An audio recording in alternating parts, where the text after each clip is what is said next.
ልጆቼ የእናቶች ጊዜ በትርታ 97.6 FM የሬዲዮ ጣቢያ ዘውትር እሁድ ከቀኑ 8 ሰዓት እስከ 9 ሰዓት የሚቀርብ የሬዲዮ ፕሮግራም ነው። የእናቶች ጊዜ በየእናቶች ጊዜ የሬዲዮ ፕሮግራም የቤተሰብና የማህበረሰብ ምሰሶ የሆነችው እናት ትመሰገናለች። የእናቶች ጊዜ የተለያዩ እንግዶች በእናትነት የህይወት ጉዞ በልጆች አስተዳደግ ዙሪያ ያለፉበትን ተሞክሮና ውጣ ውረዶች በማንሳት ይመካከራሉ።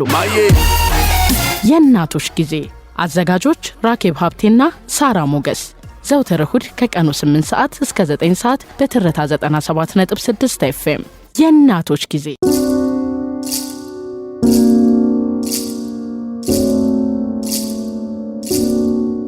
ሰላም ጤና ይስጥልን የተከበራችሁ ውድ የእናቶች ጊዜ ተከታታዮቻችን እንዴት ሰነበታችሁ እንደምን ቆያችሁ እያልን የዛሬን የእናቶች ጊዜ ፕሮግራማችንን እነሆ 8 ሰዓት ሆኖ ወደ እናንተ ማድረስ ጀምረናል። እንግዲህ እንደተለመደው የተለያዩ ዝግጅቶችን ወደ እናንተ ስናደርስ አብረውን ደግሞ ልምዳቸውን ተሞክሯቸውን ከዛም ማለፍ ሲል ደግሞ ለትውልድ ለእናትነት ወይንም ወላጅነት ይጠቅማል ብለው የሚያስቡትን ነገር ሊያጋሩን እንግዶች እዚህ ስቱዲዮ አብረውን ይገኛሉ። ዛሬ እንደተለመደው ፕሮግራሙን እየመራን እኔና ራኬብ ሀብቴ ከእናንተ ጋር ቆይታን ስናደርግ አብራን ደግሞ እስከ ፕሮግራሙ ፍጻሜ ድረስ ቆይታ ልታደርግ እዚህ ስቱዲዮ የተገኘች እንግዳለች። እንኳን ደህና መጣችሁ ብዬ ልጀምር። ራኬብ እንደምታውቂው ባለፈው ሳምንትም በነበረን ቆይታ ከአንድ ባለሙያ ጋራ ወይንም ደግሞ ከእናትነት ጋር የተለያዩ ተሞክሮችን ያደረጉ ሰዎችን ስናቀርብ ነበረ። ዛሬም ግድ የሚሰጠን የሚያሳስበን አንድ ጉዳይን ይዘን መተናል። ወላጅነት ወይንም እኛ እናትነትን በል እንጂ በአጠቃላይ ጠቅለል ሲል ወላጅነት አይደል?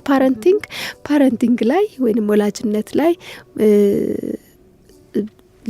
ልምምድ አይደል? ኮቺንግ ምንድነው? ልምምድ ነው። በመስጠት ትታወቅ እንግዳን የጋበዝ ነው ወይዘሮ ዮዲት አማሃ። እንደው በጣም ጠለቅ ብዬ አንቺ አልኩኛው እንግዲህ ሁላችንም እናቶች ነን ብዬ ነውና ጠለቅ ብዬ ከማስተዋወቄ በፊት እንደው ከራስ ሲሆን ደስ ይላልና ራስሽን አስተዋውቀሽ ለአድማጮቻችን ፕሮግራማችንን እንጀምር። እሺ፣ በመጀመሪያ ደረጃ እዚህ ስቱዲዮ በዚህ ርዕስ ላይ እንድነጋገር ስለፈቀዳችሁልኝና ስለጋበዛችሁኝ እጅግ በጣም አመሰግናለሁኝ። ሁለተኛ ሁለት እናቶች ስለሆናችሁ ይሄንን ዝግጅት ደግሞ አቅርባችሁ ለህዝብ የምታስተላልፉት እሱም በጣም ደስ ይለኛል። ምክንያቱም ከባለቤቱ በላይ ማንም ሊናገር ስለማይችል በዚህ ጉዳይ ላይ። ያ ማለት ደግሞ አባቶች ኃላፊነት የላቸውም ማለት አይደለም። ግን በሴትነቴ ሌሎች ሴቶች በዚህ ደረጃ ደርሳችሁ ይህንን ጉዳይ ስታስተናግዱ በጣም ጠለቅ ያለ ደስታ ነው የሚሰማኝ። እኔ ዮዲት አማሃ ባላለሁኝ የ4 ልጆች እናት ነኝ። ልጆቼ እንግዲህ እድሜ ውስጥም ባልገባ 4ቱም አሁን ዩኒቨርሲቲ ጨርሰው ስራ ላይ ናቸው። ከዩኒቨርሲቲ 2ቱ ከ4ቱ ማስተርዛቸውን ይዘው ስራ ላይ ናቸው። እኔ በትዳር ውስጥ ነው ይሄን ሁሉ ጊዜ አሁን ያሳለፍኩት። አሁንም በትዳር ውስጥ ነው ያለሁት። በሙያዬ ደግሞ የአእምሮ ሜንታል ሄልት ውስጥ ነው የምሰራው። የአእምሮ ጤንነት ገዛ ውስጥ ነው የምሰራው። በሶሻል ሰርቪስም ውስጥ ብዙ አመት ሰርቻለሁኝ። ጊዜው ይቆጠር ቢባል እንግዲህ ወደ 30 አመት በዚህ ሙያ ውስጥ የሰራሁ ሰው ነኝ። ሁለቱን እኩል ለኩል ነው ያስኬድኩት፣ ወላጅነቱንም በዛ ሙያ ውስጥ መስራቱንም እና ብዙ ሴቶች ማበረታታትና ማጠናከር በፈረንጅ እንደሚባለው ወመን ኤምፓወርመንት ላይ በሳይኮቴራፒ ውስጥ ማለት በአእምሮ ጤና ድገፋ ውስጥ ከዛም አልፎ ደግሞ አሁን ብዙ አመት በዚህ ውስጥ ከሰራሁኝ በኋላ በውጭው ሀገር ላይ ከ2016 ጀምሮ ደግሞ በፈረንጅ ኢትዮጵያ ውስጥ በመመላለስ ብዙ ቮለንቲር አድርጌ ብዙ እነዚህ በጎ አድራጎት ኤንጂኦዎች ወይም በጎ አድራጎት ውስጥ የሚሰሩትን ባለሙያዎች በዚህ ላይ የሚሰሩትን ባለሙያዎች በነጻ ትሬኒንግ ለብዙ ዓመት ሰጥቻለሁኝ። እንዴት አድርገው ትራውማ ወይንም ጭንቀት ጋራ ስለሚሰሩ እንደዛ በዛ የተቸገሩ ሰዎች ጋራ ስለሚሰሩ እንደዛ ውስጥ ብዙ ዓመት ስትሰሪ ደግሞ አንቺ ራስሽ አለምንም አጋዥ ራስሽ የራስሽ ጭንቀት ውስጥ ነው የምትገቢው፣ የራስሽ ትራውማ ውስጥ ነው የምትገቢው። በፈረንጅ እንደሚባለው ቪካሪየስ ትራውማ እንደሚባለው እና እሱን እንዴት ማስተናገድ እንደሚችሉ የበሽተኛውን እንዴት አድርገው እንደሚረዱ ከዛ ደግሞ እነሱ ተሸክመው ደግሞ እነሱ ላይ አደጋ እንዳያመጣ እንዴት እንደሚያስተናግዱት እዛ ላይ ነበረ ለረጅም ጊዜ የምሰራው።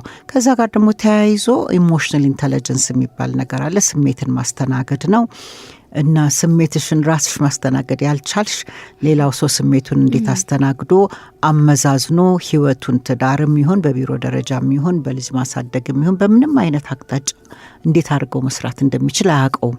እና ስሜት ማስተናገድ ደግሞ ቀላል ነገር ይመስላል፣ ግን አሁን በውጭ ዓለም ላይ ከአይኪው ወይንም የትምህርት ብስለት ያለው ጭንቅላት የበለጠ የስሜት ማስተናገድ ትልቁን ቦታ ይዞታል።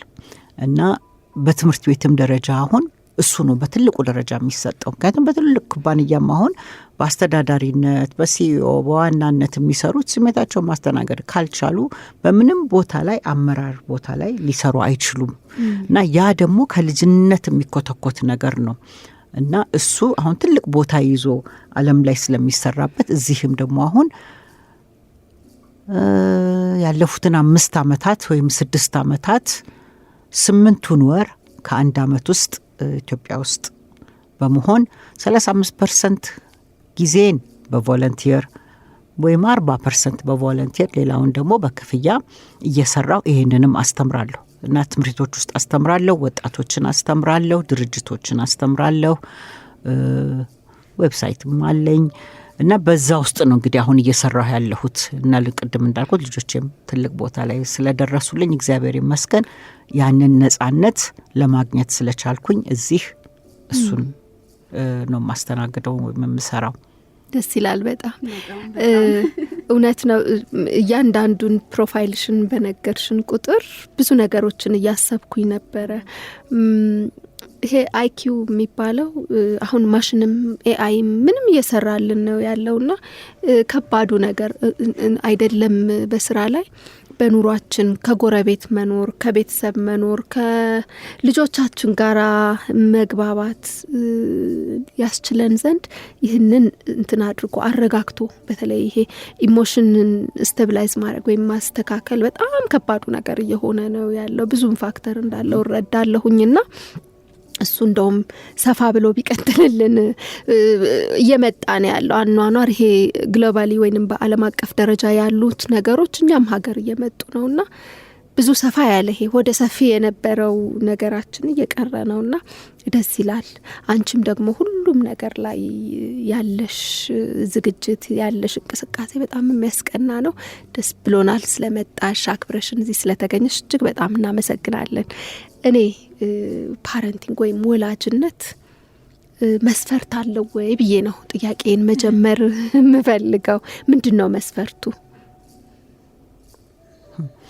ወላጅነት እንግዲህ ከማንም የስራ ረድፍ ወይም የስራ ዘርፍ የማይለያይ ግን እውቅና የሌለው በደሞዝ የማይተመን ትልቅ ስራ ነው። በቃ ትልቅ ስራ እና ደግሞ ገደብም የሌለው ሊትራሊ በቀን 24 ሰዓትም ቢኖር 12ቱን ሰዓት የምትሰሪው ስራ ነው። እናት ማለት ደግሞ ግዴታ መውለድ የለብሽም እኮ አሳዳጊ በሙሉ እናት ነው። እና ሰፋ አድርገን ስናየው ያንን የሚያክል ኃላፊነት ስንሸከም በምን ትሬኒንግ በምን እውቅና ነው የምንሸከመው? እና ብዙ ጊዜ በድሉ ይደግ እየተባለ ነው አይደለ? ግን እንደዛም ቢሆን አሁን ወደ ኋላ ከሄድን ብዙ እናቶቻችን ወይም አያቶቻችን ወላጆቻችን የራሳቸው ብለው ያስቀመጡት መስፈርት ነበረ። ፍቅር መስጠት፣ ማዳመጥ፣ መገኘት፣ መገኘት አቬይለብል መሆን ለማለት ነው መገኘት የምለው።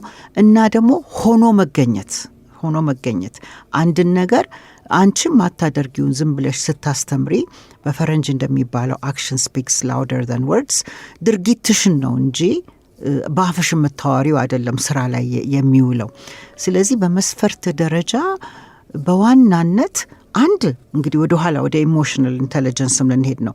በመጀመሪያ ደረጃ አንድ ወላጅ እንደው ቢችል ራሱን ቢያቅ እኔ ማነኝ፣ እኔ የቱ ጋ ነው ጠንካራ ጎኔ፣ እኔ የቱ ጋ ነው ደካማ ጎኔ፣ እኔ በምን መንገድ ነው እዚህ የደረስኩት፣ ምን መስጠት እችላለሁ፣ ምን ለመስጠትስ ደግሞ ምን አቅም አለኝ፣ አቅሙስ ከሌለኝ ያንን አቅም ለማዳበር የት ጋ መሄድ አለብኝ፣ የትኛው ግዴታ ትምህርት ቤት መግባት አይደለም ግን የትኛው ነው ለኔ በምሳሌ ደረጃ ወይም በፈረንጅ ሮል ሞዴል ደረጃ እማየው፣ ለምንስ ነው ያንን ሰው በሮል ሞዴል ወይም በምሳሌ ደረጃ እማየው፣ ከዛ ውስጥ ምን ቀስሜ ዛሬ ለዚህ ለገነባሁት ቤት በባልና ሚስትም ሊገነባ ይችላል፣ ብቻሽን ሆነሽ የምታሳድጊው ያንን ልጅ ይህን የምገነባውን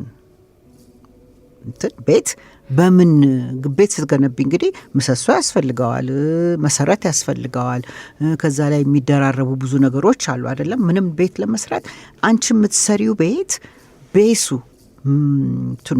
ፋውንዴሽኑ ወይንም መሰረቱ በምን ላይ ነው የቆመው?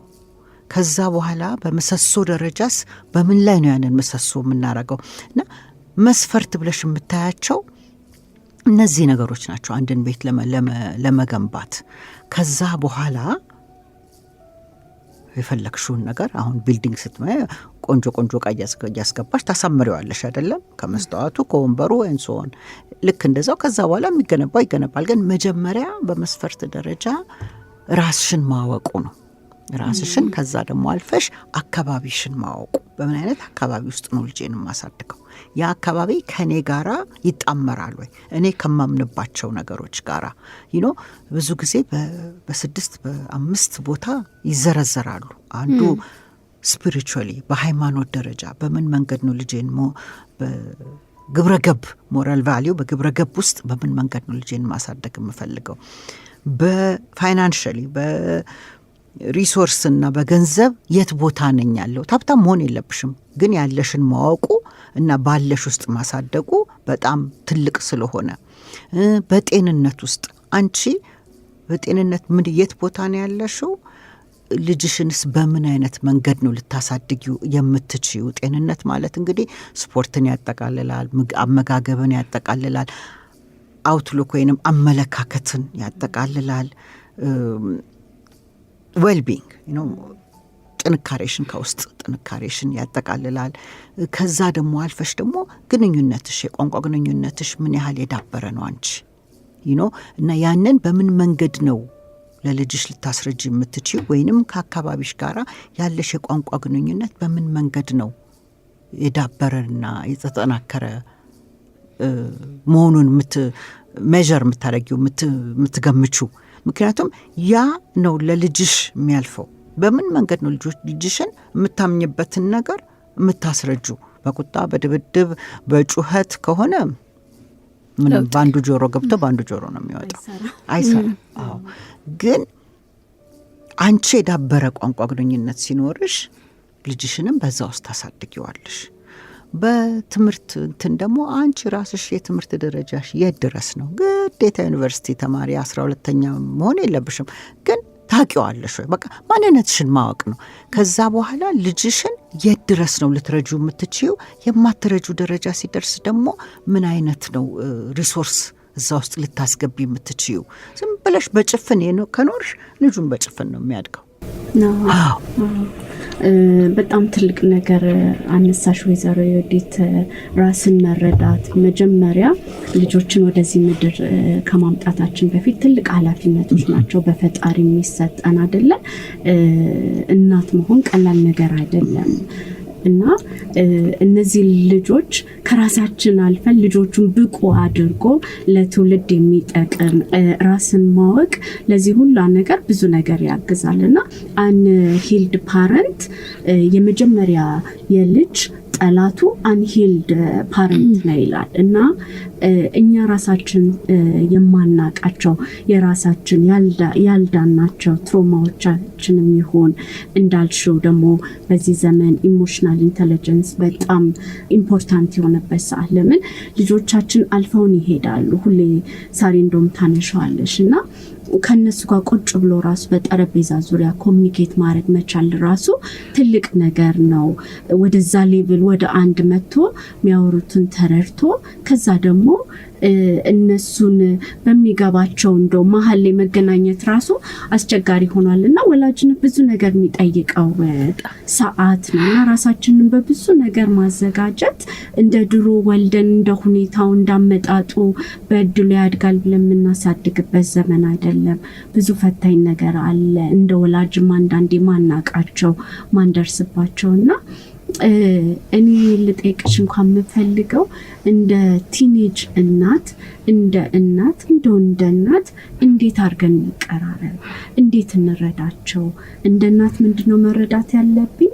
ከዛ ደግሞ ልጆቻችን ቲኔጅ ልጆች ያላቸው ደግሞ ምንድነው ልጆቹ ራሱ የዚህ ዘመን ቲኔጆች እንዴት ነው እንደው እዚሁ ላይ ለመጨመር በጣም አሳሳቢ ኤጅ ነው ይሄ ቲኔጅ ውስጥ ሲገቡ ቲኔጀርስ ሲሆኑ አሳሳቢ ነው። ግን የዛኑ ያህል እያንዳንዱ ልጆች የሚያልፉበት እድሜ ላለ ሁልጊዜ ልጅ ከመወለዱ ጀምሮ የሚያልፍበት እድሜ የወላጅን ትኩረት ይፈልጋል። ትኩረት ሲባል ደግሞ እንደየእድሜያቸው ከንግግር ጀምሮ ከአኗኗር ካበላል ከሁሉም ጀምሮ የወላጅ እንትን እየተቀያየረ ነው መሄድ ያለበት ወይንስ ኮንስታንትሊ አባቴ ኃይለኛ ነው እናቴ እንደዚህ ናት የሚባለውን እንትን ሴት አድርገን ነው መሄድ ያለብን? ከዚሁ ጋር ተያይዞ የሚነሳ በጣም ብዙ ርዕስ ነው አሁን እንትን ያላችሁትና እኔ ብዙ ጊዜ እንደዚህ አይነት ፕሮግራም ላይ ብዙ ስለምቀርብ ራሴም ስለማዳምጥ አንደኛ ይሄ ጉዞ የወላጅነት ጉዞ በጣም አስፈሪ ነው። ምክንያቱም ለደቂቃ ዞር ብቴ ልጅሽ ገደል ገብቷል። ምንም እንትን የለውም። አሁን ባለው የእንትን ጾታ ምንድነው ሳብስታንስ አቢዩስ ይሄ ድራጉ ምኑ በቃ ሁኔታው ሶሻል ሚዲያው ስልካቸው ላይ ነው ሁሉ ነገር ያለው ኢንፎርሜሽኑ በሙሉና አንቺ ገና ሁለት ነገር ስትናገሪ እነሱ በሙሉ አውቀውታል። ምንም የማያውቁት ነገር የለም። ስለ ግንኙነት ይሁን የፍቅር ግንኙነት ይሁን የሰውነት ግንኙነት ይሁን የቃላቱ ይሁን ዓለም ላይ የሚደረገው ሁሉ እጃቸው ላይ ስለሆነ በጣም የሚያስፈራ ጊዜ ስለሆነ ለቤተሰቦች ኦሬዲ በጣም ጭንቀት ውስጥ ናቸው። ስለዚህ እንደዚህ አይነት ነገሮች የምናገርበት ጊዜ ጠንቀቅ ማለት የምፈልገው አሁን ራስ ማወቅ ላይ በተለይ አሁን ኢትዮጵያ ውስጥ ሆነን ስለሆነ የምንነጋገረው እንግዲህ ለረጅም ጊዜ በጣም ብዙ ትሮማ ውስጥ የምናልፍ ህብረተሰቦች ነን። በጣም ብዙ ነገር ላያችን ላይ የምናሳልፍ ነን። ስለዚህ ማንም ቤተሰብ ከትሮማ ውጭ የሆነ የለም። አልጋ ባልጋ እንኳን ያደገ ምንም ነገር ያላየ እንኳን ትሮማ የራሱ የሆነ ትሮማ አለው። ስለዚህ በዚህ እንዲጨናነቁ አልፈልግም። ራስን ማወቅ ትላንትና ካላወቅሹ ዛሬ መጀመር ይቻላል። ዛሬ ካልጀመርሹ ነገ መጀመር ይቻላል። ስለዚህ እኔ አሁን ራሴን አላወቅኩምና ሁለት ልጆች አሉኝ። ሁለቱ ልጆች 4 ዓመታቸው ነው 8 9 ምናምን ብለን እንድንጨነቅ ከዛሬ ጀምሮ በቃ የፈለገው እድሜ ይሁን ልጅ ከዛሬ ጀምሮ ራስን ላይ መስራት መቼውም ሌት አይደለም። ኦኬ እሱ የሚያጽናናን ነገር መሆን አለበት እና ልጄ ተበላሽቷልና በቃ ሊይዘው አልችልም የሚባል ነገር የለም።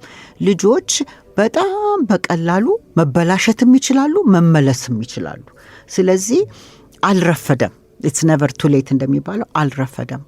ከዛሬ እየተጀመረ እኔ ማንኝ የት ጋር ነው ያበላሸሁት? ለምንድነው ይሄ ልጅ ስነግረው ወይም ልጅቷ ሴቷ ስነግራት የማትሰማው የጣሰችኝ የምትሄደው የምትመልስልኝ መጥፎ ጓደኛ ጋር የምትገጥመው የሚለውን ነገር ቆም እንበልና ምክንያቱም ልጅ ፊክስ አይሆንም። እኛ ነን መስተካከል ያለብን እንጂ ልጅን ለማስተካከል ላይ አንሞክር።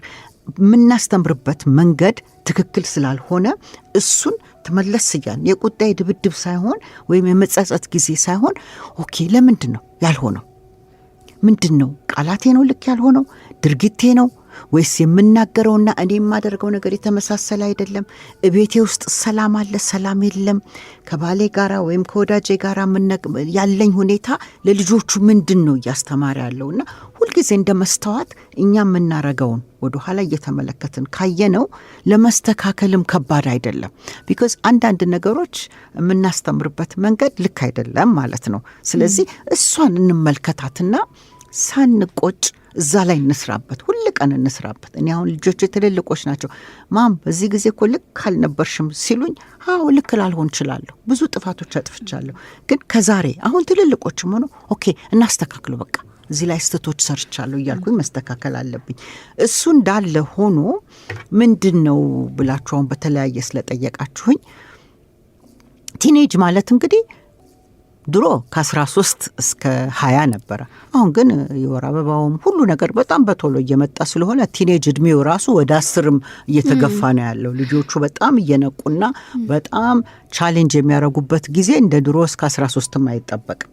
ስለዚህ ዝቅም ከፍም ይላል እንደ ልጁ፣ እንደ ቤቱ፣ እንደ አለበት ቦታ ነው። እንግዲህ ግን ትንሽ መለስ ካልኩኝ የልጆች አስተዳደግ ገና ሲወለዱ ነው የሚጀምረው።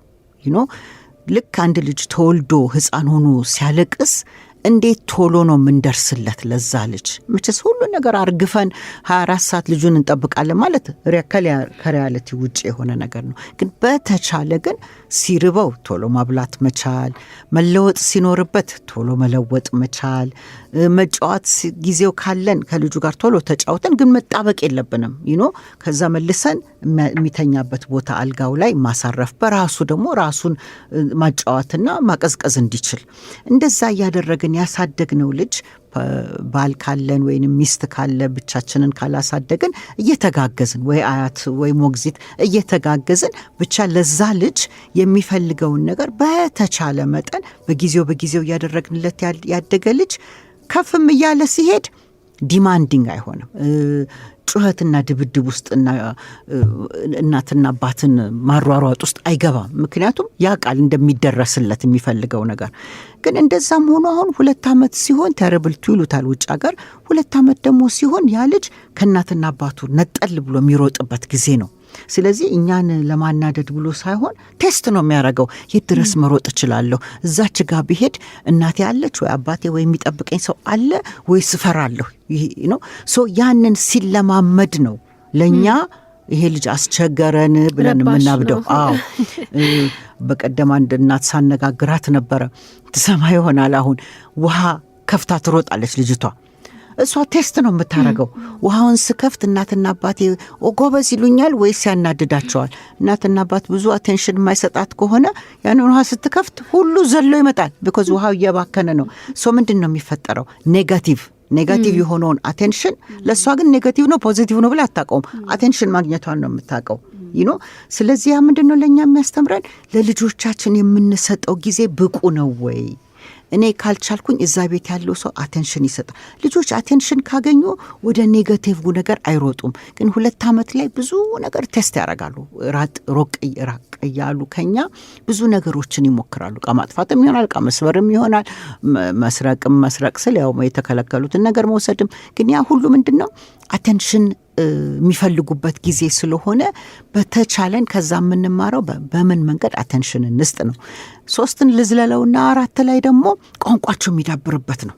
በጣም ብልግናውንም ቃል የሚሰሙበት፣ ጥሩውንም ቃል የሚሰሙበት። ስለዚህ እናት አባቱ የሚያሳዳጊው ትልቁ ኃላፊነት በዛ ሰዓት ላይ ጥሩ ቃላቶችን ማስተማር መግባባት የሚችሉበትን ቢኮዝ ካፓሲቲያቸው የዛን ጊዜ ትንሽ ከፍ ያለ ነው። እንደዛ ይልና እንግዲህ 5-6 ላይ ደግሞ ወደ 1ኛ ክፍል የሚገቡበት ነው።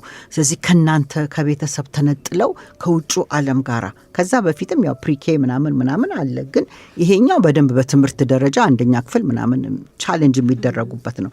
ስለዚህ ፕሬፓሬሽን መኖር አለበት ነው። እንደሱ እያለ ወደ ቲኔጇን ዘለልኩት እንግዲህ ከ6 እስከ 13 ዘልየው ነው እንጂ በዛ ውስጥም የእድገቶች ምልክቶች አሉ። ያንን እድገቶች እኛ እስካወቅን ድረስ ምንድን ነው በዛ እድሜ ከዚህ ልጅ ዲቨሎፕ የሚያደርገው ካለን ችግሩ እየቀነሰ ይሄዳል። ከቲኔጅ ግን 13 እስከ 20 ድረስ ያለው ግን በጣም እኔ ማነኝ ብለው የሚሯሯጡበት ጊዜ ነው። በዛ ሰዓት ላይ በመጀመሪያ ብዙ ካልተኮተኮተ አንድ ልጅ ብዙ መስማት የሚችለው እስከ 10-11 ያለ ጊዜ ነው በደንብ የሚሰሙት ልጆች እናት አባት እግዚአብሔሮቻቸው ሆነው። ከ13 በኋላ ግን ጡቱ፣ ሰውነቱ፣ ዳሌው የወንድም ደግሞ እንደዛው ጺሙ፣ ድምፁ ምኑ ስለሚቀያየር በዛን ጊዜ የውጭው ዓለም ነው ብዙ ቦታ የሚወስደው ለልጆች ዝም ብዬ በጌስ ሊሆን ይችላል 70% የውጭ ዓለም 30% የውስጥ የእናት አባት ድምፅ ሊሆን ይችላል ወይም ወደዛ ገደማ። ስለዚህ በዛ ሰዓት ላይ እናት አባት ብድ የሚለው ለምንድን ነው? አይሰሙም፣ ልጆች አይሰሙም። በዛ ሰዓት የሚሰሙት ጓደኞቻቸውን ወይ ፍሬንድ አገኘ ወይ ገርልፍሬንድ አገኘ ወይ ሰውነትሽ ተቀየረ ወይ ትምህርቱም እንኳን ዝቅ ያለ ደረጃ ይወስድና ዓለማዊው ነገር ትልቁን ደረጃ ይወስዳል። ይሄ ልክ አይደለም የኑሮ የእድገት ኢትስ ፕሮሰስ በቃ ፕሮሰሱ ነው። ግን በዛን ጊዜ ምንድነው ቤተሰብ ነቃ ብሎ ልጆቼን ልረዳ፣ ልጆቼን ላነጋግር፣ በምን አይነት ቋንቋ ባነጋግር ይረዱኛል። ሶሻል ሚዲያው ከሆነ አብሮ እናት አባት ሶሻል ሚዲያ እነሱ የሚያዩትን ፔረንታል ኮንትሮል አለ እዚህ ሀገርማ እኔ አሁን ተረድቼዋለሁ። በፔረንታል ኮንትሮል ልጆቹ የሚገቡበትን ቦታዎች ይወቅ። እውቀቱና እንትኑ ፍጥነቱም ከሌለው ልጆቹን በሳቅና በጨዋታ እስኪ ያስረዳኝ፣ ምንድነው እንዲህ የሚያስቅህ፣ ምንድነው ይሄኛው ዓለም? ምክንያቱም እናት አባት እዛ ዓለም ከመከልከል ከለከልሽ ምንም የማታሸንፊው ዓለም ነው እሱ። ግን እዛ ዓለም ለመግባት ከተሞከረ ልጆቹ አፐርሃንድ ያገኛሉ በዛ ሰዓት ላይ እና አንቺን ለማስረዳት ነው የሚቸኩሉት። ስለዚህ ያስገቡሻል እነሱ ዓለም ውስጥ ሳታቂው ሳያውቁት ያስገቡሻል። ያን ጊዜ አንቺ ፈጠን ባለ መንገድ በእነሱ ቋንቋ እነሱ ዓለም ውስጥ እየገባሽ እየተረዳሽ በዛን ጊዜ ነው የምታስረጃቸው። ቦይፍሬንድ መቼ መያዝ እንዳለበት፣ ለምን እንደሆነ መዘግየቱ ጥሩ እንደሆነ፣ ኢምፖርታንትነቱ፣ ሴትነት ምንድነው፣ ማንነት ምንድነው፣ ሰልፍ ወርት ራስሽን ማስከበር ያምትወጁ ልጅ ሪሊ ወዶሽ እንዲመጣ ከፈለግሽ ራስሽን በምን መንገድ ነው የምታስከብሪው? እንግዲህ ይሄ ጓደኛ ሆኖ አይደለም ምለው፣ ጓደኛ መሆን የለበትም እናት አባት። መካሪ ግን ዝቅ ብሎ ተቆጪና ሁልጊዜ አራሚ ሳይሆን መካሪ መሆን ይችላል በዚህ እድሜ እንጂ በዚህ እድሜ ትንንቅ ውስጥ ከገባን ዩሉዝ የምትሸነፊው ጦርነት ነው። እንዴት ይከበራል ግን እቺ ባውንድሪ አለች አይደል? በጣም ቅርብ ሲኮን ወደ ጓደኛ ይሄ መከባበሩም እየጠፋ ይመጣልና እሱን ለማስከበር እቺ ወላጅነትን እያሰመርን ለመሄድ እንዴት ምንድነው በምትመካከሪበት ጊዜ በምትነጋገሪበት ጊዜ በእነሱ እኩል እየተደባደብሽ የእነሱን ቃላት እየተጠቀምሽ ጥፋቱን እየሳቅሽ እያሳለፍሽ አይደለም። ያን ጊዜ ነው መስመሮች የሚታለፉት። ገባሽ? ግን ደግሞ እንደ ድሮ እንደ ትራዲሽናል እንደ እናቶች አባቶቻችንም ወየውልህ ይሄንን መንገድ ይሄንን ቀይ መስመር ካለፍክ እገልሃለሁ፣ እደበድብሃለሁ፣ ለአባትህ እናገራለሁ፣ ይሄን ነገር አላደርግልህ በማስፈራራት ከሆነ ሁለት ነገር ነው የሚፈጠረው። አንድ ይዋሽሻል። አንቺ ፊት በጣም የሚፈራሽ ልጅ ከሆነ ወይንም እነዛን ቁሳቁሶችና ጥቅሞች የሚፈልግ ከሆነ ኦኬ አንቺ የምትፈልጊውን ሊነግርሽ ይችላል። አንቺ የምትፈልጊውን ማድረግ ይችላል ቤት ውስጥ። ከጀርባሽ ግን ይዋሽሻል። ከጀርባሽ ግን ብዙ ነገሮች ያደርጋል። እንደዛ እንዳይሆን አሁን ማንነትን ማስተማር ማለት ሴትን ልጅ ጥሩ ወንድ መስፈርቶች ቅድም ያልሽኝን መስፈርቶቹን አያውቁትም እነዚህ ልጆች። ገባሽ? ያ ልጅ በምን መንገድ ነው የሚያከብርሽ? ወይንስ አንቺን ለማወቅ አንቺን በአንቺነትሽ ለማወቅ ጥረት ያደርጋል ወይ? አንቺን የሚወድሽ ሰው እኮ እኔን ዮዲትን የሚወደኝ ሰው ዮዲት ምንድን ነው የምትወጂው? የት ጋር በወስድሽ ደስ ይልሻል? የምትፈልጊው ምግብ ወደቨር ምንድን ነው እያለ ከአንቺ ላይ ኢንትረስት ሊያሳይ ይገባዋል። እሴትሽን ማወቅ ይገባል። እሱን ታስተምሪያታለሽ። ያ ማለት በፍጹም እዛ ልጅ ጋር ትድረሽ አይደለም። እና እነሱም አንቺ በትምህርት መንገድ ስታስረጃቸው መጀመሪያ አይ ማማ አንቺ እኮ አታውቂም፣ አሁን እኮ ይሄ አይደለም ዓለሙ ይሉሻል። ገባሽ? አሁን እኮ የሚደረገው ምንድን ነው የሚደረገው ትያታለሽ። ተረጂ እስኪ ገባሽ? ተረጂ ምንድን ነው? እውነትም ከኛ ዓለም የነሱ ዓለም በጣም የተለየ ነው። ምናልባት እሴትሽን ይፈልግ ስትያት ጥሏት ይሄድ ይሆናል። ምክንያቱም እዛ ጋር ያለችዋ ልጅ ስለ ሴቷ ምንም ስለማታውቅና በቀላሉ ስለምትገኝ ገባሽ? ስለዚህ ከሷም ዓለም ትረጀዋለሽ። ምን አይነት ወንዶች ጋር ነው ዲል የምታደርገው ከዛ በእነሱ ቋንቋ እየተጠቀምሽ ነው። ወንድም ደግሞ ከሆነ ልጅሽ በዛው መንገድ ሴትን እኮ ከወደድካት ካከበርካት አንተን ነው የምትፈልገው። ከሌላ ወንድ ሁሉ ነጥላ አንተ ጋር ትመጣለች። ትችላለች፣ ልታሸንፋት ትችላለህ ብለሽ ታስታጥቂዋለሽ። እንዴት እንደሆነ ሊያከብራት የሚገባው ራሱን እንዴት መጠበቅ እንዳለበት። አሁን ወንዶች ልጆች በቃ ማስል የለኝም ሴቶቹ አይፈልጉኝ እንዲህ አይደለም የሚሉት። ጅም አስገቢው፣ ማስሉ ከፍ እንዲል አድርጊው። ገባሽ? አንቺን ዋው ለካ እናቴ ሺሃዝ ማይ ባካ ታግዘኛለች እንዲል። ግን ማስል ስላገኘ ደግሞ ሄዶ 10 ሴት ላይ መጫወት የለበትም። እኔ እኮ ማማም ሴት ነኝ። ገባሽ? ያቺ ሴት እህትህም ነች፣ እናትህም ነች። የሴትን ማክበር እንዲያቅ። ሴት መጫወቻ አይደለችም፣ እቃ አይደለችም፣ ተጠቅመህባት ምትጥላት አይደለችም። ልክ እህቶች ካሉት እንደ እህትህ ነች እኮ። ገባሽ? ሂውመን አድርገሽ ታስተምሪዋለሽ። እና እነዚህ ደግሞ እንደ ክላስሩም ቁጭ አርገሽ ገበታ ላይ አይደለም ሌክቸር የምታደርጊው። ጊዜ የላቸውም አንቺን ለመስማት። በዚህ እድሜ ልጆች ጊዜ የላቸውም። መኪና ካላችሁ መኪና ስትነዱ፣ ሬስቶራንት የሚወድ ልጅ ከሆነ ሬስቶራንት ይዛችሁ ወጥታችሁ፣ አሁን በአሁኑ ሰዓት ሁሉ ነገር ውድ ነው እንደሱም ከሆነ ቤት የሚወደውን ምግብ ሰርታችሁ ስትጫወቱ፣ ካርታ አሁን ብዙ ቤትን የማየው ጨዋታ ቀርቷል። ግን ልጆች ትንንሾች እያሉ ካርታ ጨዋታ አስተምሯቸው ከእናንተ ጋር የሚጫወቱበት። ዳማም ከሆነ ያላችሁን መጫወቻ እያደጉ ሲሄዱ በትንሽም ቢሆን ከእናንተ ጋር ያቺ ጨዋታ የጋራ ጊዜ። ሙቪ ማየትም ከሆነ ፕሮግራም ማዳመጥም ከልጅነት ካስተማራችኋቸው ይቀጥላል። ጊዜያቸው እያነሰ ይመጣል ከእናንተ ጋር ከእናንተ ጋር እንደ ድሮ ቁጭ ብሎ ማሳለፍ አይፈልጉም። መሻማትም አለበት። ምን በወጣው የ14 ዓመት ልጅ ከእናቱ ጋር ቁጭ ብሎ መዋል ያለበት የለበትም። እኛም 14 በነበርን ጊዜ እኔ ከእናቴ ጋር ከማሳለፍ በሞት ይሻለኛል ከአባቴ ጋር ከማሳለፍ። ገባሽ አባባሌ አልነበረም። ሁላችንም ጓደኛ መውጣቱን ነው የምትፈልጊው። ግን እሱን እውነት ወይዘሮ የወዲት ማለት አሁን እንደው ወደ ራሴ መለስ ብዬ ሳየው እኛ ልክ ነሽ እንደዛ ነበርን። ግን ልጆቻችን ላይ ሲመጣ ደግሞ በጣም ኤክስትሪም ሆነ መሰለኝ። ማለት ይሄ ባላንስ ማድረጉን አልቻልንበትም። አንደኛ ዲሲፕሊኑንም ስናስተምር የት ጋር ነፃነት መስጠት፣ የት ጋር ደግሞ ስርዓቱን ማስተማር እንዳለብን እቺ መስመሯን እንስታለን ወይ ወደ አንዱ በጣም ያጋድልብናል። ማለት እኛ እንዳደግ ነው በጣም በቃ እኛ ተቆጣጥረውናል፣ እኛ ልክ አልነበረም ስንል በጣም የበዛ ነፃነት እንሰጣቸውና መስመር ይስታሉ። ከዛ ደግሞ ዲሲፕሊን እናሲዝ ልክ አይደለም በቃ እንደዛ ስንል ደግሞ ነፃነታቸውን እና አሁን እንደወላጅ ሁለቱን ባላንስ ማድረግ እያቃተን ነውና እንዴት ነው እሱ ትርጉሙ እኮ ነው የጠፋብን። ዲሲፕሊን እኮ ማለት ዲሳይፕል ማለት ነው። አንደኛ ፍርሃት ነው። አሁን ስሰማ ራሱ እንኳን እዚህ አይ ካን ሴንስ ይታየኛል ፍርሃቱ። በፍርሃት እስካሳደግን ድረስ ልጆቹንም ፍርሃት ነው የምናስተምራቸው አይደለም። አንድ ሰው አንድ ቢሮ ሲቀጠር ለቢሮ የሚያስፈልጉትን ነገሮች ማወቅ አለበት። ካላወቀም ደግሞ ያ የዛ ኩባንያ ባለቤት የማስተማር ግዴታው ነው። አለበለዚያ ፕሮዳክት አይመጣም፣ ለውጥ አይመጣም። ያ ውጤታማ ሰራተኛ አይሆንም። ልጆችም እንደዛው ነው። ቤተሰብ ማለት እናት አባትም ካለ እንደ አንድ ኩባንያ ሲኢኦ የዛ ቤት አለቆች ናቸው። እዛ ቤት ውስጥ የሚመጡት ልጆች ደግሞ ባለቆቹ ስር የሚያድጉ ሰራተኞች እንደማለት አድርገሽ ውሰጃቸውና ትምህርትን ካልተማሩ እንዴት አድርጎ ያ ካምፓኒ ያ ኩባንያ ውጤታማ ኩባንያ ሰክሰስፉል ይሆናል? ቤትም እንደዛ ነው። ገባሽ? በፍርሃት ከሆነ አለቃው ካምፓኒውን ራን የሚያደርገው ሰራተኛው ሁሉ በፍርሃት ስለሆነ ውጤታማ ስራ ላይ አይሰራም። ልጆቻችንንም ስኪል ማስተማር የኛ ፋንታ ነው። እናትና አባቶቻችን እኛ ስናድግ ጊዜው ተለውጦባቸው ነበር። እነሱ ባደጉበት አይደለም እኛን ያሳደጉን። ከዛ በላይ ቅድመ አያቶቻችን ታይም ቼንጅስ፣ ጊዜ ይቀያየራል። አሁን ደግሞ ትልቁ ጠላታችን ሶሻል ሚዲያ ቱል ነው፣ የትምህርት መሳሪያ ነው። ግን አሁን ምን ሆነ? የጥፋትን መሳሪያ ሆነ። ገባሽ?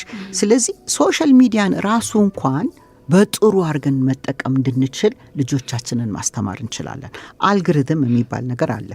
አንድ ነገር ማየት ከጀመርሽ አሁን ስለ ቁንጅና ስለ ኩል ማየት ከፈለግሽ ዞር ስትይ አልጎሪዝሙ ወይም ያ ሁሉ ሲስተሙ እንደዛ ነው የተዋቀረው። መዓት ስለ ቁንጅና ይዞልሽ ይመጣል። አይደለም።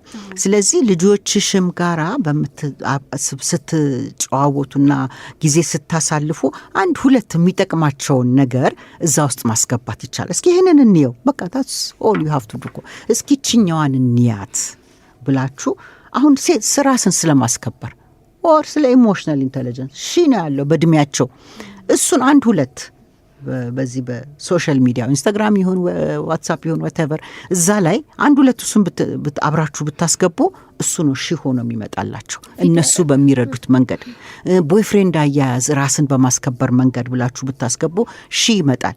ስለዚህ ሶሻል ሚዲያውንም እንደ ቱል ተጠቅማችሁ እናንተ እኛ ቤተሰቦች የበሰልና ብዙ ያየን ስለሆነ ያንን ማኒፑሌት ያንን አዘዋውረን እንደሚጠቅም አድርገን መስራት መቻል አለብን። ዲስፕሊን ሲባል ዲስፕሊን ራሱ ቃሉ ከዲሳይብል ነው የመጣው። ማስተማር እኮ ማለት ነው በቃ እንጂ መደብደብ አይደለም፣ ወይንም መሳደብ አይደለም። ማስተማር ማለት ነው ዲስፕሊን ማለት። እና እኔ አስተማሪ ነኝ ብዬ ከሆነ ማስበው ብዙ ጊዜ ኤግዛምፕል አድርጌ ስለምወስድ 5 ተማሪ ካለው አንድ አስተማሪ 3ቱ የሚገባቸው 2ቱ ካልገባቸው ኢትስ አፕ ቱ ዘ ቲቸር። የአስተማሪው ግዴታ የስራው ኃላፊነት ነው ይህንን ተማሪ በምን መንገድ እንዲገባው ላድርግ ብሎ መልፋት እንጂ እየሰደበ እየደበደበ ትምህርት ቤት አይመራም አይደለም። ስለዚህ እኛም ማን ያንን እንትን የሰጠን ራይት መብት የሰጠን ቢካዝ ከደበደብሽ ምንድን ነው የሚፈጠረው? ፍርሃት ነው የሚፈጠረው። እንዳደበድበኝ ማማ ይሄንን ላስተካክል ነው የሚለው። እንደሱ ካለ ተማረ ማለት አይደለም፣ ተደብቆሽ ያደርጋል። ስለዚህ በየእድሜው ልጄ 3 ልጅ ካለች 3 ልጆች በጣም የተለያዩ ናቸው። ልጄ በምን መንገድ ይገባዋል? አንዳንዱ ልጅ ጽፈሽለት አስረድተሹ ነው የሚገባው። አንዳንዱ ልጅ አንዴ ከነገርሽው በደንብ አድርገሽ ካስረዳሹ ይገባዋል። አንዳንድ ልጅ ደግሞ ሲሰራ አይቶ ነው የሚገባው። አንድ ነገር በድርጊት አድርገሽለት ነው የሚገባው። ሰው ልጆችሽን በደንብ ከተረዳሽ በተቻለ ታይም የለም አውቃለሁ፣ ሁሉም እየሰራ ተሯሩጦ ነው የሚገባው። ግን ለራሳችን ትንሽ ጊዜ ሰጥተን ልጆቻችንን አውቀን በሚገባቸው መንገድ የሚያስፈልጋቸውን ትምህርቶች ካስተማርን ዲሲፕሊኑ ላይ በተለየ መንገድ ማድረግ እንችላለን።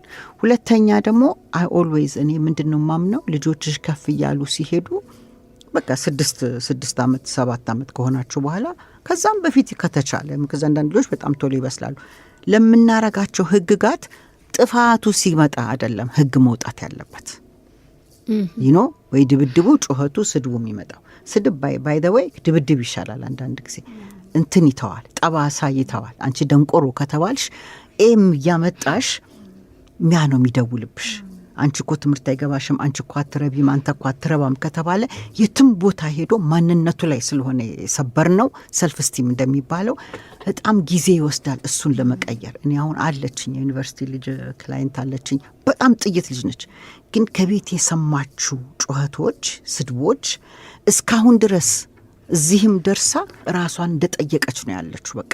እና ጆርናሊዝም ውስጥ መግባት ሁሉ ትፈልጋለች፣ ምክንያቱም በዚህ ነገር ላይ መስራት ስለምትፈልግ።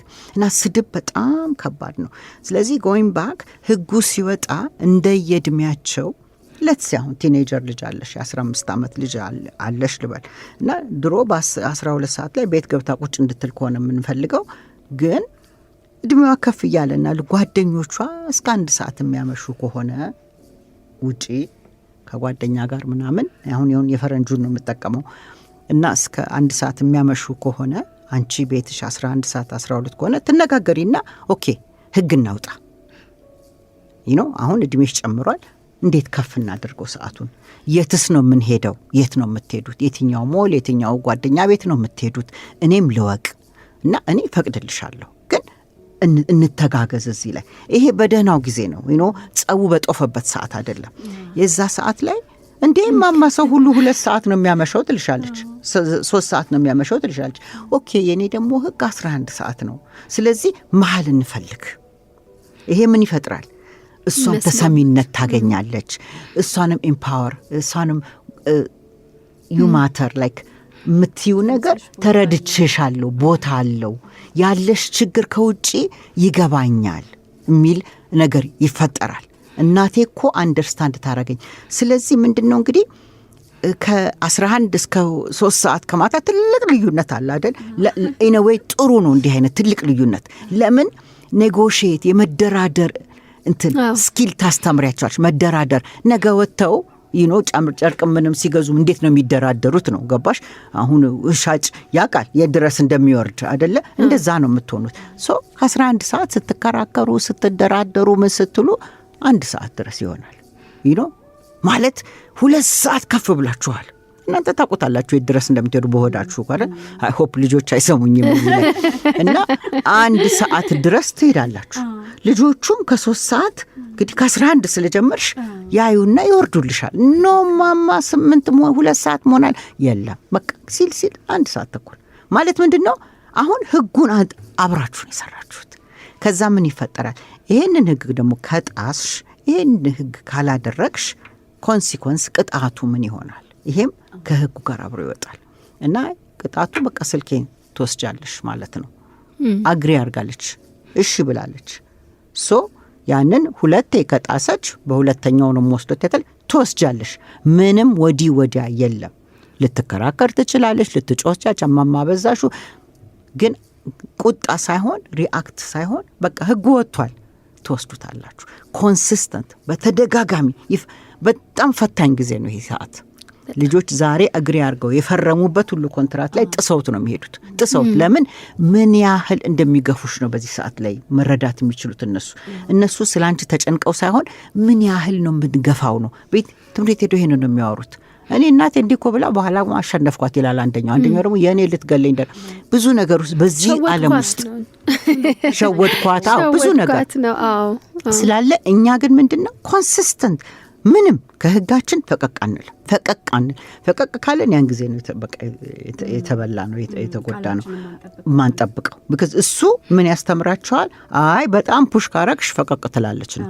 ስለዚህ በፍጹም ፈቀቅ ማለት አያስፈልግም። ፈቀቅ የምትሉ ከሆነ በቃ ጭቅጭቁ ከበዛ ደግሞ እንደገና ሌላ ሚቲንግ ጠርታችሁ ተረዳርታችሁ ተግባብታችሁ ትንሽ ፈቀቅ ትላላችሁ። እድሜ ከፍ እያለ ሲሄድ ህጉንም አመንድ ማድረግ አመንድ ማድረግ ህግም ይደረግ የለም ህገ መንግስት እንኳን አመንድ ይደረግ ይባላል። እንኳንስ የቤት ምንድን ነው የምታስተምሯቸው? ከፍ ባላችሁ ቁጥር ድምጻችሁ ተሰሚነት አለው። ድምጻችሁ ግን የሚሰማው ብቁ የሆነ ጥያቄ ስታመጡ ነው። ብቁ ያልሆነ ካላመጣችሁ ግን በህይወትም ላይ ሪያሊቲ ላይ እንደዛ ነው። ትምህርት ነው የምናስተምረው። እድል ካልሰጠሽማ ምን አይነት ልጅ ነው የምታሳድጊው? ነገ ሴትም ከሆነች ወንድ የሚረጋግጣት ልጅ፣ ኃይል ያለው ሰው ፑሽ የሚያረጋት ልጅ፣ በስራም ደረጃ አለቃ የሚረግጣት ልጅ፣ በትምህርት ቤትም ደረጃ ቡሊ የምትደረግ በሌላ ሰው የምትረገጥ ልጅ ነው ወንድም ይሁን ሴት የምናስተምረው። ስለዚህ ሁልጊዜ ምንድን ነው ማስተምረው ብለን ማየት አለብን። ምንድን ነው እያስተማርኩ? አስተማሪ ከሆንሽ ምን ሜሴጅ ይሄ በጣም ከባዱ የቤተሰብነት ከባዱ ነገር ይሄ ነው። እና ልጆች ደግሞ የተለያየ ጥያቄ ይዘው ሲመጡ የተለያየ የፓወር ስትራግል ወይም የጉልበት ግፊያ ይዘው ሲመጡ ጥሩ ነገር ነው እንጂ መጥፎ አይደለም። የእድገታቸው ምልክት ነው። ለእኛ ቢያደክመንም እነሱ ማደጋቸው ነው። ጉርምስና ነው። ያ ልታቆሚ ማትች ነገር ነው። በቃ 13 ልታቆሚ አትች ያለብን እንደውም ያንን እንደ ኳሊቲ አይተን ልንወደው አደገልኝ ነገር መተው ከኛ ጋር መነጋገር መቻላቸው፣ ለሚፈልጉት ነገር ፋይት ማድረጋቸውን ትክክልም ሆነ አልሆነ አትሊስት ሀሳባቸውን መግለጽ ድምጻቸውን ማሰማት መቻላቸውን ልንወደው ይገባል። ከዛ በኋላ ሌላውን ስራ እያስተካከልን መሄዱ የወላጅ ድርሻ ነው ማለት። ዲስሪስፔክት ደግሞ አለመከባበር በስድብ ደረጃ ልጆቹ የሚመጡ ከሆነ በድብድብ ስለዛም ስላየሁት ቤተሰቦቻቸውን ለበደብደብ የሚነሱ ልጆች በስድብ ደረጃ ወይንም አይደለ ከበድ ያለ እሱ ላይ ከደረስን ደግሞ ምንድነው አንድ ነገር ላይ አሳስተናል ማለት ነው። አንድ ቦታ ላይ እኛ እዘ ቤተሰብ የእሳት ነው መንገድ አለ ወይ እኛ ራሳችን በትልቅ ስድብ ውስጥ ገብተን ልጆቹን ማንነታቸውን ጨፍጭፈናቸዋል። ዱላም ከሆነ እኛስ እንደበድብ ነው ይኖር ነው። አንዳንድ ልጆች ተለቅ ሲሉ ወንዶች ልጆች እናታቸው ላይ ሲንግል ማደር ብቻዋን ሴት ከሆነች እንደዚህ የሚያደርጉት የተማሩት ነገር ያለ ነው እና ከውስጣቸው ሴትል ያላደረገ ከውስጣቸው ያልተረጋጋ ነገር ስላለ ነው ልጆች እዛ ድረስ ተነስተው ተናነቅ የሚሉት። ተደማጭነት አልነበራቸውም ማለት ነው። እና እዛም የተደረስን ደረጃ ላይ ከሆንን ቆም ብለን ኦኬ አሁን መስመር ጥሰናል፣ ተላልፈናል። ስለዚህ ቁጭ ብለን መነጋገር መቻል አለብን። ከተቻለ ባለሙያ ጋር መሄድ ነው። ካልተቻለ እቤት ውስጥም ከሆነ ቁጭ ብሎ ምንድነው እዚህ ድረስ ያደረሰ መናገር ካልቻልሽ ወይም ካልቻልክ ጻፊና ስጪ። ከዛ ቁጭ ብለን እኛ አዘወላጅ ሀርት ያረጋል፣ በጣም ሀርት ያረጋል። ምክንያቱም ልጆች ቅስምሽን የሚሰብር ነገር ላይ ነው የሚመጡት። ያቁሻላ አንቺ ልክ እንደምታውቂያቸው ግን እሷን ኢጎ ይባላል። ይሄ የራሳችን ትልቁ አባሪኛ አቆም ትልቁ ፋይት የሚያደርገውን ስሜታችንን ዋጥ አድርገን ምኑ ጋር ነው በቃ እና ጻፉን ተረ ኦኬ በቃ እንደ አዲስ እንጀምር። ስህተቶች ተሰርተዋል፣ ግን አሁንም ቢሆን እኔ ነኝ እናት፣ እኔ ነኝ አባት፣ ፕሮቫይደሯ እኔ ነኝ፣ ቤት በገንዘብም በሁሉ እኔ ነኝ ያለሁት። ስለዚህ ካልተረዳዳን ነገር ይበላሻል። እንደ ልጁ እድሜ ከ10 ዓመት በታች የሆነ ልጅ ከሆነ ቁጭ አድርጎ ወድሃለሁ ልጄ፣ ግን በዚህ መንገድ አይሰራም። ስለዚህ በዚህ እንደዚህ አድርገህ እንድታነጋግረኝ ነው የምፈልገው ብሎ በኤግዛምፕል መስጠት ነው። ቲኔጀር ከሆነ ደግሞ እኔ ብሬድ ዊነር ነኝ፣ እኔ ዋናው ቤት ውስጥ ተሯሩጬ ማመጣ እኔ ነኝ፣ ለፍቼ የምመጣ እኔ ነኝ። ስለዚህ ልጄ እንድትረዳኝ እኔም እንድረዳህ ቋንቋችንን ቀይረን መነጋገር መቻል አለብን እና እኔ የተሳሳትኩትንም አርማለሁ፣ ግን አንተ ወይም አንቺ ደግሞ ሞር መታረም ይኖርብሻል፣ መስተካከል ብሎ ስንቅና ሲዛቸው ማለት አሁን ልጆቻችንን ስናሳድግ እያንዳንዱ ቤት የራሱ ፋሚሊ ሩል ወይም ደግሞ የራሱ ቫልዩ ሲስተም አለው አይደለ? እኔ ቤት ያለ ከሌላው ቤት ይለያልና ልጆች ወጥተው ደግሞ ትምህርት ቤት ሄደው ከተለያዩ ልጆች ጋር ሲቀላቀሉ እነዛ ልጆች ደግሞ ቤታቸው የራሳቸው የሆነ ነገር አለና ይሄ የጓደኛ ተጽዕኖ የሚባለው ነገር ለልጆች በጣም ከባዱ በእነሱ ዓለም አንዱ ይሄ ነውና የማይሆን ነገር ይዘው ይመጣሉ። ወይ ደግሞ በቃ ይሄ በዚህ ዘመን ዲሲፕሊን መሆኑ ወይ ትምህርት ቤት ላይ ጎበዝ ተማሪውን ወደ ትምህርት ብቻ መሆናቸው በተማሪዎች ሚሾፍባቸው ምን ሚልባቸው ልጆች ይሆናሉ እና እነዛ ልጆች ያን ነገር አንቺ ቤት ምንም ብትነግሪያቸው ከኩዮቻቸው ያለው ድምጽ ደግሞ ይበልጣልና እንዴት አርገን ስንቅ እንስጣቸው ማለት ያንን የሚመጣባቸውን ትግል ተቋቁመው ማንነታቸውን የቤተሰባቸውን ህግ እንደ ሰውም የራሳቸውን ቫልዩ አውቀው እንዲሄዱ እንዴት እናስተምራቸው?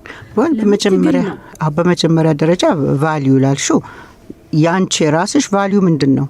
የቤትሽ ቫልዩ ምንድነው? ምን ላይ ነው የምታተኩሪው?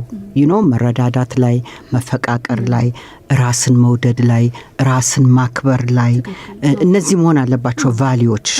ቤት አትሳደቡ፣ ከሰው ጋር አትደባደቡ፣ ሰው ላይ አታሹፉ፣ የተለያዩ ነገሮች በየእድሜያቸው እናስተምራቸዋለን። አዎ ከዛ በኋላ ሲሄዱ ደግሞ ሲወጡ ያ አይደለም የሚጠብቃቸው። በቃ አሁን ለምሳሌ ማሾፍ ላይ ወሰጁ አንድ ሰው ለምንድነው በሌላ ሰው ላይ የሚያሾፈው ወይም በሌላ ሰው ላይ ሲስቅ የሚውለው? የራሱ ችግር ያለው ልጅ ነው እንጂ የራሱ ችግር የሌለው ላይ በሌላ ሰው ላይ ሄዶ አያሾፍም። ራስ ማክበርና ራስ መውደድ ሁሉም የእግዚአብሔር ፍጡር ነው ተብሎ ያደገ ልጅ በዛ ሞራል ቫልዩ ውስጥ ያደገ ልጅ ሄዶ ውጪ አያሾፍም። ሲሾፍም እንኳን ቢያይ አይ ይሄ ነገር ጥሩ አይደለም፣ እኔ አልፈልግም፣ ለምን እንዲህ ታረጓታላችሁ የሚል ልጅ ነው። ለምን ራሱ ላይ የሚተማመን ልጅ ነው።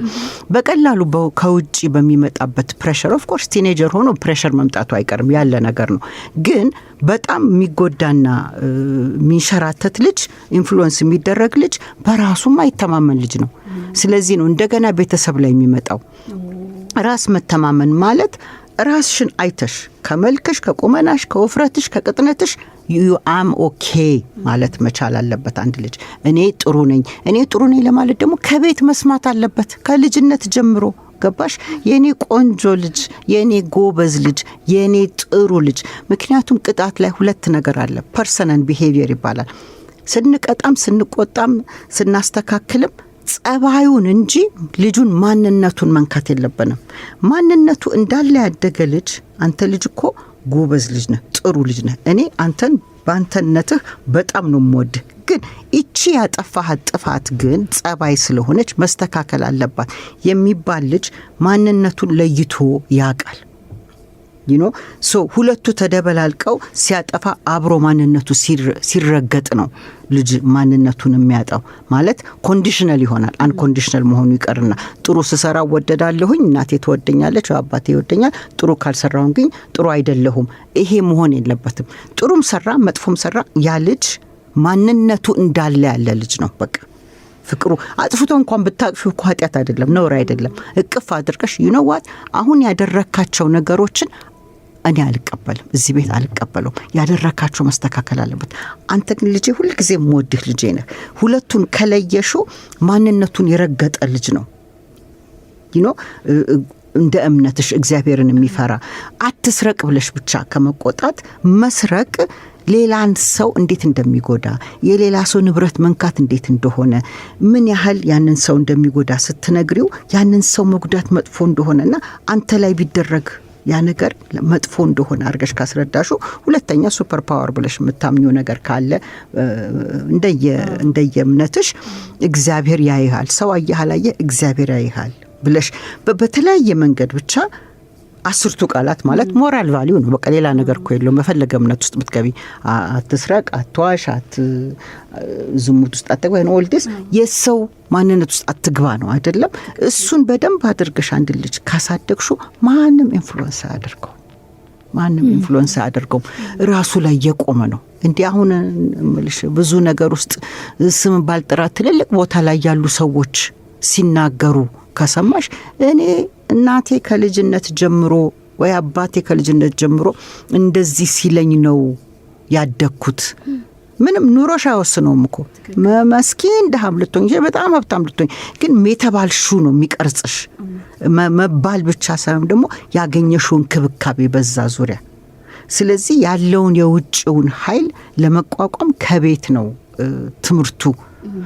ትምህርት ብቻ ሳይሆን እኛም መኖር አለብን ያንን እኛ ቁጭ ብለን ሰው ያሾፈን ከጓደኞቻችን ጋር ቁጭ ብለን ሰው በሰው ላይ ያሾፈን ልጆችን ግን በሰው ላይ ማሾፍ በጣም ነውር ነው ብንላቸው የምናደርገው ነው የሚያዩት። እኛ ከዋሸን እኛ መጥፎ ጸባይ ውስጥ ከገባን ልጆችም ያያሉ። ያ ማለት ፍጹም እንሁን ማለት አይደለም። ሰው ነን፣ ስህተቶች ውስጥ እንገባለን። በተቻለ ግን ልጆች አጠገባ እናደርገው። ካደረግንም ደግሞ አሁን ያደረኩት እኮ በፍጹም ስህተት ነው ያስተማርኩና አሁን ያደረኩት ልክ አይደለም። ሰው ነኝና ግን ተሳሳትኩኝ፣ ለመታረም ሞክራለሁ ማለት ደግሞ ምንድነው እናት አባታችን ፐርፌክት ፍጹም እንዳልሆነን ደግሞ ሲያውቁ ሚስቴክ መስራት ስህተት መስራት ምንም ይሄን ያህል ከባድ መጥፎ ነገር አይደለም። ግን ከስህተታችን ተምረናል። እማማ እንኳን ይቅርታ አለች፣ አባባ እንኳን ይቅርታ አለ ከስህተቱ ተምሮ። መጠጣት ጠጡ እንላለን። እኛ ግን ከጠጣን እና እኛ ሞቅ እያለን ከሆነ የምንገባው ስህተት ነው አይደለም። ግን ለልጆቻችን እንደዚህ አይነቱ መጥፎ ጸባይ አለኝ፣ ጠጣለሁኝ፣ ሞቅ እያለኝ ነው የምገባው። ለማሻሻል ለማቆም እየሞከርኩ ነው። ሲጃራም ሆነ ይሁን እየሞከርኩ ነው። ካስረዳናቸው ልጆች እና እዛ ላይ ሰርተን ካቆምን ልጆቻችን ኦኬ ስህተት ነበር ግን እነሱም ታርመዋል። ሂዩማንነትን ሰውነትን ነው እያስተማርናቸው ያደግነው። እና ልጆች ቅድም እንዳልሹ በቲኔጅነት ለሚያረጉት ውጣ ውረድ ማዕበል ውስጥ ስለሆኑ ምንም አይደለም። ግን በአጥሩን ቀስ አድርገን ሰፋ አድርገን እንያዝላቸው። ግን ጅው ብለው ገደል እንዳይገቡብን እሱ ላይ ነው መጠበቅ ያለብን። እያየን እየተከታተልን የሚውሉበትን እየመረመርን ጓደኞቻቸውን በሳቅ በጨዋታ እኛ ጋባዥ ሆነን ቤታችንን አምጥተን ልጆቹ ኬት እንደሆነ አመጣጣቸው ያወቅን። ማንም ቤተሰብ መቼም በጥሩ ነው ማሳደግ የሚፈልገው። ስለዚህ እኛም ጃጅመንታል ሆነን የገሌ ልጅ በጣም መጥፎ ነው ከልጄ ጋር አልፈልገውም ማለቱም ጥሩ አይደለም። ግን ከተቻለ ጓደኝነት ካለን ያንን ቤተሰብ ለማስረዳት መሞከር፣ አለበለዚያ ልጁን መምከር ከቻለን መምከር፣ ካልሆነም ማይሆን ከሆነ ልጆቻችንን ጥሩና መጥፎውን ማሳየት። ደግሞ ያወራሉ እኮ ውለውበት የመጡትን ነገር በተለይ ጊዜ የሚሰጠው ልጅ በደንብ ያወራል። በዛ ውስጥ ውሏቸውን እንረዳለን፣ ጓደኞቻቸውን እናያለን። የወላጅ ጉዳይ ተነሳና እንዴት ተመስጬ እየሰማሁኝ የሰዓቱን መንጎድም ልባል አልኩትም። እንደው እስካሁን ብዙ ይሄ ኢሞሽናል የሆነውን ነገር ወይንም ደግሞ ስሜታቸውን የማይዳሰሰውን የልጆችን ባህሪ የምንቀርጽበትን መንገድ ስናይ ቆየን። ብዙ ጊዜ ወላጅነት ሲመጣ የሚያሳስበን እንደ እናትም ደግሞ የሚያስጨንቀን ነገር ይሄ የአካላዊ እድገት፣ ትምህርት ቤት ሄደ ወይ፣ ምሳቃው ጥሩ ነው ወይ፣ አደገ ወይ፣ ለበሰ፣ ልብሱ ንጹህ ነው ወይ፣ ልብሷ ንጹህ ነው የሚለው ነገር ነው። ለአንድ ልጅ እድገት ደግሞ ሁለቱም ግዴታ ነው ብዬ ነው የማስበውና ግን ትውልድን ለማስቀጠል ይሄ ሞራል ወይንም የስነ ልቦና እድገትም እኩል በኩል መሄድ አለበት ወይንስ በፐርሰንት አስቀምጭ ብትባይ እንደው ወይዘሮ ዮዲት ምን ያህል ፐርሰንት ኢሞሽናቸው ላይ ምን ያህል ፐርሰንት ደግሞ አካላዊ ወይንም ፊዚካል እድገታቸው ላይ ማዋጣት አለብን? ከባድ ነው። ከባድ ጥያቄ ነው። ግን በደንብ ሪያሊስቲክሊ ዝም ብለሽ አይደለ ስታዩ ዋናው የውስጥሽ ነው። ገባሽ? የውስጥሽ እድገት ነው ወሳኙ፣ የውጩ አይደለም። የውጩ ኤኒ ታይም ልታስተካክዩ ትችያለሽ። ዩ ኖ ለምን ይሄን አነሳው? አብዛኛው ወላጅ የሚቸገረው እንደው እኔንም ጨምሮ ብዙ ጊዜያችንን ኮንሱም የሚያደርግብን ፊዚካል እድገታቸው ላይ ስንሰራ፣ ምግባቸውን ስንሰራ፣ ምሳቃቸው ሲያሳስበን፣ ልብሳቸውን ስናጥብ፣ በእነኚህ ነገሮች እኛ ለልጆቻችን እያዋልነው ነው ብለን ነው ጊዜን የምናስበውና በእነኚህ ነገሮች ጊዜያችን ያልቃል። ጊዜውም ነው እኛም ስናድግ ኢሞሽናችን ላይ እግዚአብሔር ያውቀው ምን ያህል እንደተሰራበት። ገባሽ? ግን በጣም ኃይለኛ ቫልዩዎች ቤት ውስጥ ስለነበሩ ምናልባት ይረዳን ይሆናል እንጂ ግን አሁን ቅድም እንዳለው ነው ታይሙ፣ ጊዜው በጣም የተቀየረ ስለሆነ ይሄ የውጩ ፎርስ ሶሻል ሚዲያው በጣም ስለበዛብን ሁለቱም ላይ መስራቱ በጣም ኢምፖርታንት ነው። ግን ትልቁ ማዕበል ከውስጥ ያለ ማዕበል ነው።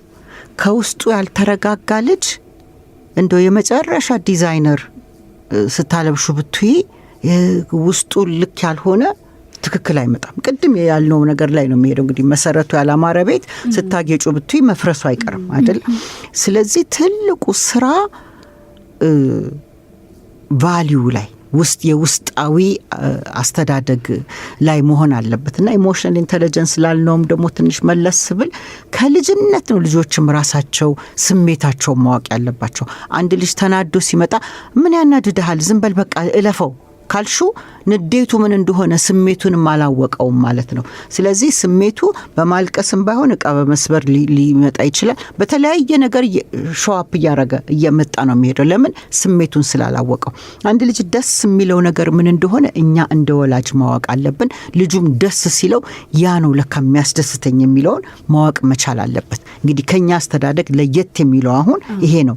ሲበሳጭ እንደዚሁ ለምን ተበሳጨ ሳይሆን ምን አበሳጨ? እንዴት ነው እዚህ ቦታ ልትደርስ የቻልከው? እንደዚህ ልትጮህ ያደረሰህ ምንድን ነው? ለምን ልጁ ኮንትሮል እንዲኖረው ጩኸቱ ላይ ምንድን ነው ያደረሰ ካልነው ደግሞ ካስረዳን ማማ ምንም ስላልሰማሽኝ እኮ ነው ምናምን ካለ ኦኬ ይቅርታ አድርግልኝ እዚች ጋር ቢዚ ሆኜ ነው፣ ምግብ ስሰራ ነው ወይ የሥራ ጉዳይ ይዞኝ ነው። ግን አሁን 5 ደቂቃ ስጠኝና 10 ደቂቃ ስጠኝና ሙሉ በሙሉ ያንተ ነኝ ስንለው አንድ በማንነቱ ላይ ኢምፖርታንት እንደሆነ እያስረዳን ነው። ሁለተኛ ጊዜውን ሰተን በመናስረዳው ጊዜ ያ እንደዛ ያበሳጨው ለካ ያንቺ ጊዜ ማጣት እንጂ አለመፈለግ፣ ዲስሚስ መደረግ ወይንም ከቁጥር አለመሆን አይደለም። ስለዚህ እንደገና ማንነቱ ላይ ነው የምንሰራው ማለት ነው።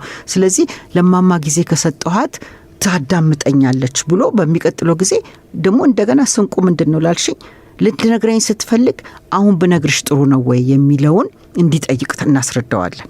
ስለዚህ ታይም እንፈጥራለን ማለት ነው። አረ በጣም ብዙ ነው የቶፒክ ነው። ስለዚህ ራሴ ማአት አይዲያው እየመጣብኝ ነው። ስትራክቸር የሚባል ደግሞ በጣም ኢምፖርታንት ነገር አለ። ከጠዋት እስከ ማታ አንድ ቤተሰብ በደንብ ሰዓቱን እንዴት እንደሚጠቀም ማወቅ አለበት። ታይም ማኔጅመንት እና ኦርጋናይዜሽናል ስኪል በፈረንጅ እንደሚባለው ከሚነሳበት እስከሚተኛበት ልጅ ካመጣ አንድ ቤተሰብ ለራሱም is very important። ግን ልጅ ካመጣ መቼ ነው ቁርስ የማበላው? መቼ ነው ትምህርት ቤት የምወስደው? መቼ ነው ከትምህርት ቤት ፒክ የማደርገው? መቼ ነው እራት አብልቼ የማስተኛው? በደንብ because ልጆች ፕሬዲክታብል የሆነ የሚያውቁት ፕሮግራም ካለ የመበጣበጥ እንትናቸው በጣም ያነሰ ነው። የማስጨነቅ የመረበሽ እንትናቸው ያነሰ ነው። ምክንያቱም ጊዜ የማጣት ነው ትልቁ ችግር። እሱን ካስተካከል ነው ስሜታቸው ላይ መስራት እንችላለን። ምክንያቱም በዛ ስትራክቸር ውስጥ ጊዜም እንዴት መቼ እንደምናሳልፍ ከእያንዳንዱ ልጃችን ጋር የተጣበበን ቢሆን መፍጠር ግዴታ ያመጣብናል። ከስታይማችንን በደንብ ማኔጅ እያደረግነው ነው። ስለዚህ ልጅ በደንብ ጊዜ ስለሚያገኝ እነዚህን ኢሞሽኑን ለማስተናገድና ልጁን ለማሳወቅ ጊዜው እና ቦታው አለን እና በዛ መካከል ከውስጡ መስራት እንጀምራለን። ከውስጡ ከሰራን ምሳቃው ቢያምር ጥሩ ነው፣ ልብሱም ጽድት ያለ ቢሆን በሌላ ልጅ ከሚሳቅበት እናድነዋለን። ግን እኛ ራሳችን ጊዜው ይኖረናል በውስጡም ላይ ለመስራት በውጩም ላይ ለመስራት። ግን እንደ ጎረቤታችን ሆነን ለመኖር ብቻ ካደረግን ዋናውን ቁን እንጥለዋለን። እንደ ራስሽ ካልኖርሽ እንደ ጎረቤትሽ ከኖርሽ ሁል ጊዜ ምንድነው ሲሄድ ሳባረራት ነው ስከተላት በቃ ሁል ጊዜ ካች ነው። ሁል ጊዜ ይዛን የቆጡን ስናወርድ የብብታችን እየወደቀ ይሄዳል። እንደ ራሳችን ግን ከኖርን ልጆቻችንንም እንደ ራሳቸው መኖር የራሳችንን ቢዩቲ የራሳችንን እሴት የራሳችንን ጊፍት እግዚአብሔር የሰጠንን እያንዳንዱ ልጅ ጊፍት አለው፣ እኛም ጊፍት አለን። እዛ ላይ ካደረግን ግን ልጁም እንደ ጎረቤቱ እንደ በቀለና እንደ ዘለቀ ለመኖር አይሞክርም። የራሱን ደስታ እየፈጠረ ይሄዳል። ስለዚህ በረጅሙ ነው የመለስኩልሽ። ራስ ላይ መስራቱ ነው ሞር ኢምፖርታንቱ። ያ ሆኖ የውጩ መጣል የለብንም። በጣም ደስ የሚል ጊዜ ነበረን ወይዘሮ ዮዲት። በጣም ብዙ ነገር ነው የተማርነው። የእናቶች ጊዜ አድማጮቻችንም ብዙ ነገር እንደሚማሩ ተስፋ እናደርጋለን። ጥሪያችንን አክብረሽ ስለመጣሽ እጅግ አድርገን እናመሰግናለን። ሰዓት ገደበን። እንግዲህ ደግሞ ሌላ ጊዜ እግዚአብሔር ቢፈቅድ ደግመን እንገናኛለን። እኔም በጣም ደስ ይለኛል። በጣም የምወደው ቶፒክ ምክንያቱም አዲስ ጄኔሬሽን እየቀረጽን ነው። የኛ ብቻ አይደሉም ልጆቻችን ለሀገር እያበረከትን ነው። ስለዚህ ትልቅ ኃላፊነት ስለሆነ እንደዚህ ጊዜ ወስደን ስለምንነጋገር እጅግ በጣም ነው ደስ የሚለኝ። እኔም ራሴ አንድ ጥያቄ በጠየቃችሁ ቁጥር በጣም ረጅም መልስ በመስጠት ይቅርታ እየጠየቅኩኝ ደስ እያለን የሰማነው ቶፒኩ በጣም ሰፊ ስለሆነ ማለቂያ የሌለው ነገር ስለሆነ ነውና እንደዚህ እኛም ሰሰትንና መሰለኝ ሁሉንም ነገር ለማወቅ እንትና አልገደብነውም። ጥያቄዎቻችንን ሰፋ አድርገን ነው የመጣነው። በሚቀጥለው ጊዜ ደግሞ የተወሰነች ስፔሲፊክ ኢሹ ላይ የምናወራበት አንድ ዝግጅት ይኖረናል። እንደምትመጭልንም ተስፋ እናደርጋለን። ይሻላል እንደሱ ሰፊ ስለሆነና በጣም እኔም እጅግ በጣም አመሰግናለሁ። ይህን እድል ስለሰጣችሁኝ ብቻ ሳይሆን እናንተም ይሄን በቃ በቶፒክ ደረጃ አድርጋችሁ ስለምትሰሩት በጣም ብዙ ሰው ስለምትረዱ እኔም በጣም አመሰግናችኋለሁ። በአድማጩም ስም በባለሙያዎቹም ስም ሆኜ እኛም እጅግ አድርገን እናመሰግናለን። በአድማጮቻችን ስም፣ በልጆቻችን ስም፣ በሚቀረጸው ትውልድ ስም ብዙ ነገሮችን እያበረከትሽ ነው የምትገኙ። ከዚህ ከተጣበበ ጊዜሽ ደግሞ እኛን አክብረሽ እዚህ ስቱዲዮ ድረስ መተሽ ይህንን የመሰለ ልምድ ተሞክሮ ትምህርት ነው። እኔ እንደ ትምህርት ነው እያንዳንዱን ኑሮዬን እያንዳንዱን ቀኔን እያሰብኩ ነው ሳደምጥሽ የነበረውና እጅግ አድርገን እናመሰግናለን። እንግዲህ አድማጮቻችን ለዛሬ ነበረን የእናቶች ጊዜ ቆይታ ማዕከሉን ወላጅነት ላይ አድርጎ እንደዚህ የአንድ ሰዓት ቆይታን አድርጓል። ያላችሁን ማንኛውንም ሀሳብ አስተያየት ፕሮግራማችን ላይ የሚኖራችሁን ጥቆማዎችንም ጭምር በ9760 ያጭር መልእክት መላኪያ ላይ አስፍሩልን። ሳምንት በሌላ ርዕሰ ጉዳይ ከሌላ እንግዳ ጋር እስከምንገናኝ ድረስ ቸርን ሰንብት እያልን እንለያያለን። ፕሮግራሙን በመምራት አብረናችሁ የቆየነው ሳራ ሞገስና ራኬብ ሀብቴ ነበርን። መልካም ሳምንት ልጆቼ። የእናቶች ጊዜ በትርታ 97.6 ኤፍኤም የሬዲዮ ጣቢያ ዘውትር እሁድ ከቀኑ 8 ሰዓት እስከ 9 ሰዓት የሚቀርብ የሬዲዮ ፕሮግራም ነው። የእናቶች ጊዜ በየእናቶች ጊዜ የሬዲዮ ፕሮግራም የቤተሰብና የማህበረሰብ ምሰሶ የሆነችው እናት ትመሰገናለች። የእናቶች ጊዜ የተለያዩ እንግዶች በእናትነት የህይወት ጉዞ በልጆች አስተዳደግ ዙሪያ ያለፉበትን ተሞክሮና ውጣ ውረዶች በማንሳት ይመካከራሉ። የእናቶች ጊዜ አዘጋጆች ራኬብ ሀብቴና ሳራ ሞገስ ዘውትር እሁድ ከቀኑ 8 ሰዓት እስከ 9 ሰዓት በትርታ 97.6 ኤፍኤም የእናቶች ጊዜ